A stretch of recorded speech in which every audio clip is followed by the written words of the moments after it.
ሰላም ጤና ይስጥልኝ እንደምን አላችሁ ደህና ናችሁ ወይ? ዛሬ ደግሞ በሌላ ቪዲዮ መጥቻለሁ። ይሄንን ኬክ በሚያስንቅ ምርጥ ዳቦ ለሁለተኛ ጊዜ ስሰራው ነው። ከዚህ በፊት ሰርቻለሁ። ብዙዎቻችሁ ስላላያችሁት መጀመሪያ የጀመርኩ ጊዜ ስለነበር አሁን ደግሞ እንድታዩት እንደዚህ ምርጥ ለልደት ሆነ ለበዓል ሆነ ሰው ጋር ይዞ ለመሄድ የሚሆን ምርጥ ኬክ የሚያስንቅ ቆንጆ ዳቦ በቤት ጋገር ያለው እንደምትወዱት ተስፋ አደርጋለሁ። እንዴት እንደጋገርኩ ላሳያችሁና አብራችሁን ቆዩ። ያው በመጀመሪያ 2 ካፕ ወተት የጨመርኩ የምጠቀመው እናንተ በፈለጋችሁት የምትጋግሩበት እቃ ይወስነዋል። ከዛን እንቁላል 3 ተጠቅም ያለው 3 እንቁላል ጨምራለሁ። እኔ መጋገርበት መጋገሪያው ትንሽ ሰፋ ስለሚል ብዙ አርጌ ነው ማቦካው። የእናንተ አነስ ያለ ከሆነ ደግሞ ሳይዙን ከዚህ የቀነሳችሁ መጠቀም ነው። ከዛን እመተዋለሁ እንቁላሉን እና ወተቱን ማለት ነው። በደንብ አርጌ አዋህደዋለሁ። ለመስራት በጣም ቀላል ነው። ቢያንስ በቃ ቢበዛ 2 ሰዓት ነው የሚፈጀው። በ2 ሰዓት ውስጥ ቆንጆ ይሄንን የመሰለ ቆንጆ ኬክ የመሰለ ዳቦ ማዘጋጀት እንችላለን። እንግዲህ እኔ በሳምንት 1 ቀን እጋግራለሁ። ሁላችንም ስለምንወድ ማለት ነው። ስራ ቦታ ይዘን ለመሄድም ቤት ውስጥ ለመብላትም ብዙ እንጠቀመዋለን ማለት ነው። የግድ በሳምንት 1 ጊዜ እጋግራለሁ። ከዛን ስኳር ግማሽ፣ ትንሽዬ ጨው 1/4ኛ፣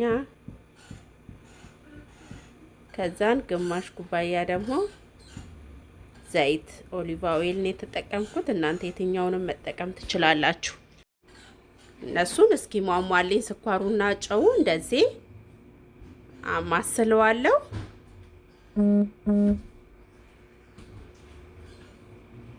ከዛን እርሾ ጨምራለሁ፣ 1 እርሾ።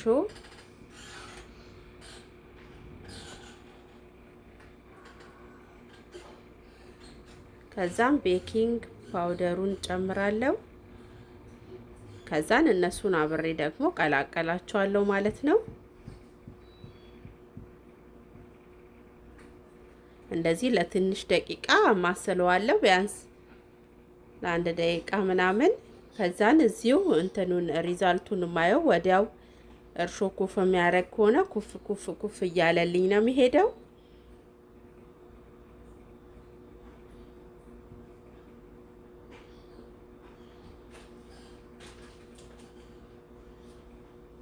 ያው እንደምታዩት ኩፍ እያለ ኩፍ የማለት እንትኑን ሲያሳየኝ ዱቄት ጨምራለሁ። እኔ የምጠቀመው ኦል ፐርፐዝ ነው የተጠቀምኩት። እናንተ የትኛውንም መጠቀም ትችላላችሁ።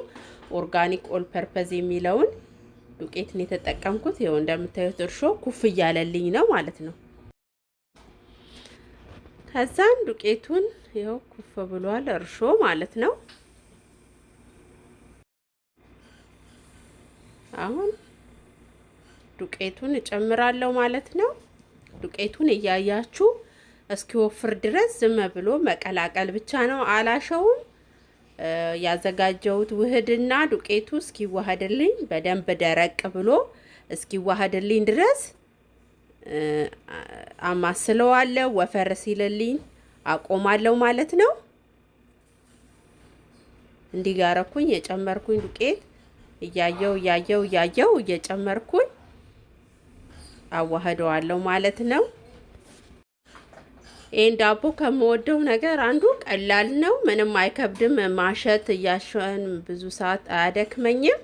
ለዛ ነው የምወደው። እያየው እንደዚህ ዱቄት ጨምራለሁ። መጨረሻው ቆንጆ ዳቦ እንደሚሆን ባለሙሉ ተስፋ ነኝ። ለምን ሁሉ ጊዜ ስለምጋግር እኔ መጠኑን ብዙ ጊዜ ስለማቅ አንድ ላይ ነው የምጨምረው። ለእናንተ ላሳያችሁ ብዬ ነው እንዴት እያደረጋችሁ እንደምታቦኩት ማለት ነው። እንዳይበዛባችሁም እንዳያንስባችሁም ሊጡ እንደዚህ እያያችሁ እንድታቦኩ ማረገው ማለት ነው። እኔ ስለማቅ የዚህን ዱቄት ግማሽ የምጠቀም ከሆነ አንድ ላይ ግማሹን ጨምሬ እቀላቀለዋለሁ ማለት ነው።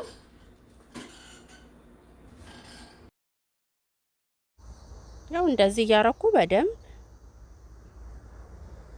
እደባልቀዋለሁ ዱቄቱ ከወዱ ጋር እስከሚሆን።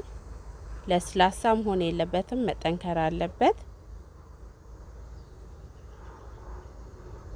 እንደዚህ አርጌ በጣም ከለሰለሰ እጨምራለሁ ሌላ ዱቄት።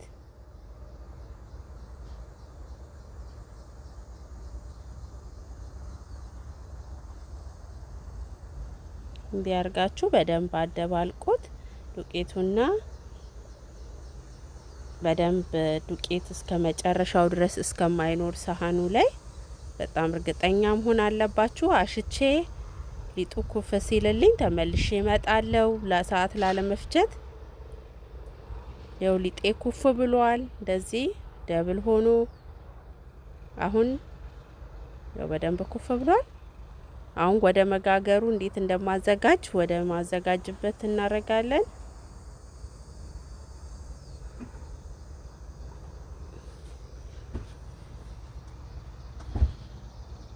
ቴብሉ ላይ እንደዚህ ሊጡን ካደረኩ በኋላ በደንብ አየሩ እስኪወጣልኝ ድረስ እንደዚህ በእጄ አሸዋለሁ። እንዳያችሁት ቅድም ምንም አላሸውም፣ ደባልቄ ብቻ ነው ቁጭ አረኩት።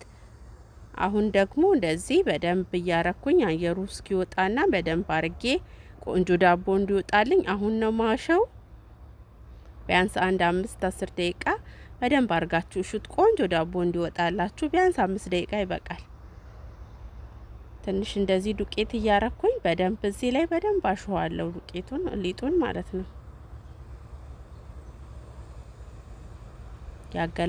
ያገላበጥኩ ሁሉም እኩል ልስልስ እስኪልልኝ ድረስ ማለት ነው።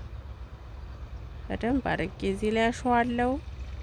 እዚህ ነው ዋናው ጌሙ ማለት ነው። እዚህ በደንብ እንደዚህ አርጋችሁ ካሻችሁ ዳቦ በጣም ፍርፍር ያለ ይሆናል። ካላሻችሁትም ያው ምንም አይሆንም፣ ግን ያው እንደዛ አያምርም፣ ቆንጆ አይሆንም። ስለዚህ ዳቦ እንዲያምር ከፈለጋችሁ በደንብ አርጋችሁ እሹት። ያው እኔ እንግዲህ እንደዚህ አርጌ በደንብ አሽቸዋለሁ። አሁን አሽቴ ስጨርስ ቆራርጠዋለሁ ማለት ነው። አሽቼ እንደዚህ ከጨረስኩ በኋላ በመፈልገው ሳይዝ እኩል እያረኩ ትንሽ ቆርጣቸዋለሁ። መጀመሪያ 2 ቦታ ሊጡን አረጋዋለሁ ለመቆራረጥ እንዲመቸኝ።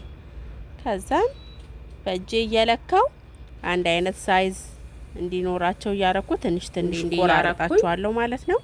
በግምት አንድ ያህል መጠን ያለው በግምት ነው ይሆናል በሚል ማለት ነው። በእጃችሁ እየለካችሁ አንድ አይነት ቅርጽ እንዲይዝልኝ አንድ አይነት ሳይዝ እንዲሆንላችሁ ማለት ነው ቅርጹ።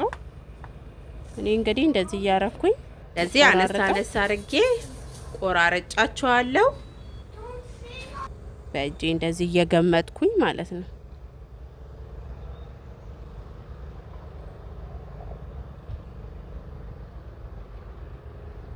እንግዲህ እንደዚህ እኩል አርጌ እኩል መሆናቸው እንደዚህ ያዩ ቼክ እያረኩኝ በአንድ ቦታ አስቀምጣለሁ። የበዛ ከመሰለኝ እቀንሳለሁ። እስካሁን አልበዛብኝም። አንድ አይነት ሳይዝ ነው ያላቸው። ያው አንድ አይነት እንዲመስል ነው እንጂ ቢበዛም ምንም ችግር የለውም ለቤት ስለምንጋግር። ይሄን እንደዚህ ካስተካከልኩኝ በኋላ አሁን መጋገሪያዬን አመጣና ወደ መጋገሩ ይሄዳለሁ። በዚህ ነው መጋገረው። እኔ ጠረቅ ካረኩኝ በኋላ አጥቤ አዘጋጅቼዋለሁ። ዝም ብዬ ለማንኛውም ጠርጓለሁ። አሁን ይሄንን እንዳይዝ ስፕሬውን እቀባለሁ። የቂቤ ነው። ካልፈለጋችሁ ዘይት ካላችሁ ዘይትን መጠቀም ትችላላችሁ። አሁን ደግሞ ቅድም ትንንሽ አርጌ ቆራረጥኩትን እንደዚህ አርጌ በደንብ አርጌ ዳምጠውና እንዲጠቀልለዋለሁ። እየጠቀለልኩኝ 2 ቦታ እየቆረጥኩኝ መጋገሪያው ላይ አስቀምጠዋለሁ ማለት ነው። ሌላ ምንም አይደረግም። ይሄው እንደዚህ እንደምታዩት በጣም ቀላል ነው። ሁሉንም እንዲህ ትንሽ ዱቄት እያረኩኝ እንዳይዝብኝ እየዳመጥኩኝ እየጠቀለልኩኝ 2 ቦታ እያረኩኝ እየቆረጥኩኝ መጋገሪያው ላይ መደርደር ነው።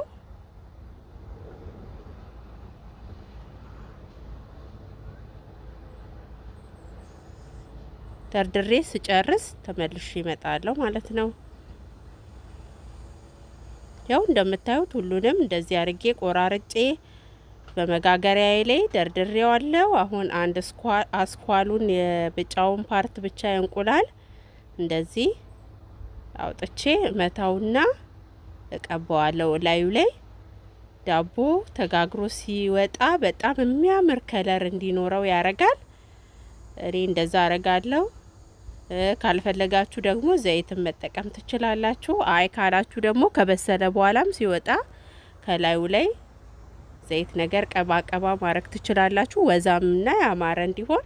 እኔ ግን እንደዚህ ነው የምቀባው። ሲወጣ በቃ የሆነ በጣም የሚያምር ጎልድ የሆነ በጣም በቃ የሚያምር ከለር ያለው ይሆናል። እኔ እንግዲህ እንደዚህ ነው ማረገው። እናንተም እንደዚህ እያረጋችሁ ብትጠቀሙ ጥሩ ነው። አይ ከእንቁላል አንፈልግም ካላችሁ ደግሞ ዘይት እላዩ ላይ መቀባት ትችላላችሁ። ይህን እንደዚህ ከቀብቼ ከጨረስኩ በኋላ ኦቨኔ ውስጥ አስገብቼ ይሄ ኩፍ ብሎ ደብል እስኪሆን በደንብ ሙልት እስኪልልኝ ድረስ ከ30 እስከ 40 ደቂቃ ያህል ኦቨን ውስጥ አስቀምጧለሁ፣ ዝም ብዬ ማለት ነው። ይሄው በደንብ ኩፍ ብሎ ሙልት ተብሎልኝ ይሄው በስተመጨረሻ ይሄንን የመሰለ የሚያምር ቆንጆ ዳቦ ጋግር ያለው በጣም የሚያምር ከለሩ ቆንጆ ሆነ። እንግዲህ መልሼ ከተዋለው ሳቴን አጥፍቻለሁ። በሙቀቱ ብቻ ደግሞ ትንሽ ሲቆይ የባሰ የሚያምር ከለር ይሰጠዋል። አስቀምጧለሁ። ይሄው የሚያምር ከለር አውጥቶ ቆንጆ ሆኗል ዳቦ። በጣም አሪፍ ቆንጆ ዳቦ ነው። እንደምትወዱት ተስፋ አደርጋለሁ። ከወደዳችሁት ላይክ አርጉኝ፣ አስተያየትም ካላችሁ ስጡኝ። ደግሞ መልካም ፈቃዳችሁ ቢሆን ሌሎች እንዲያዩ ከፈለጋችሁ ሼር ብታረጉልኝ በጣም ደስ ይለኛል፣ ከአክብሮት ጋር ማለት ነው። ስላያችሁኝ ስለተከታተላችሁኝ እጅግ በጣም አርጌ አመሰግናለሁ። እንግዲህ እንደምትወዱት ተስፋ አደርጋለሁ። ይህንን የመሰለ ቆንጆ ዳቦ የትም ቦታ ይዛችሁት ብትሄዱ ለቁርስ ሆነ ለምን ከፈለጋችሁት ለልደት ልታረጉ ትችላላችሁ። እኔ ቤት ፕሮግራም ሲኖረኝ ሰው ስጠራ ለልደት ለልጆቼ ለኛ ሁሉ ጊዜ ነው መጋገረው። በቃ እንደምታዩት ዳቦ ይኸው በጣም ቆንጆ የሆነ 2 ሰዓት ባልፈጀ ጊዜ ውስጥ ይህንን የመሰለ ቆንጆ በቤታችን የሚያምር ዳቦ ማዘጋጀት እንችላለን። ይሄው ውስጡ እንደምታዩት ፍርፍር ያለ ነው፣ ቆንጆ ነው። ለመስራትም በጣም ቀላል ነው። እንግዲህ ሰርታችሁ ሞክሩ። ወደዳችሁ ሼር አድርጉልኝ። የዛሬው ቪዲዮ